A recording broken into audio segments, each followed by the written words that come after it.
Le marché des compléments alimentaires vole de record en record grâce aux efforts permanents des fabricants pour renouveler l'offre, grâce aussi aux stratégies de recentrage autour des promesses santé. Cette dynamique doit beaucoup aux têtes de pont de la nutrithérapie qui jouent les consolidateurs pour faire émerger des géants sur un marché encore atomisé. Il s'agit là de quelques-uns des grands constats réalisés dans la dernière étude Xerfi Precepta sur le marché des compléments alimentaires à l'horizon 2025.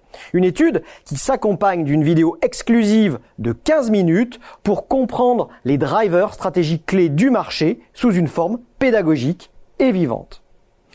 Toutefois, la donne pourrait vite changer selon nos experts. D'un côté, la crise du pouvoir d'achat oblige une partie des consommateurs à des arbitrages serrés, poussant les marques vers des logiques commerciales plus agressives, en pharmacie, comme en GMS ou en ligne. De l'autre, la dégradation des conditions de financement fragilise les stratégies les plus ambitieuses, y compris sur le terrain crucial de l'innovation. Les DNVB, elles, doivent répondre à la flambée des coûts d'acquisition clients sur le web qui menacent leur modèle. Dans ces conditions, à quelles évolutions du paysage concurrentiel faut-il s'attendre? Quels circuits de distribution pourraient tirer leur épingle du jeu? Et comment évolueront les ventes d'ici 2025?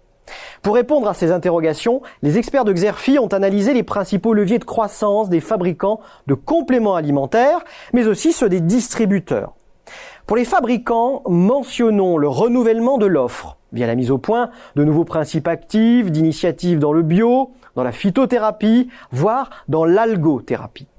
Citons aussi les stratégies de promotion sur les réseaux sociaux avec le recours aux influenceurs et l'implication des communautés.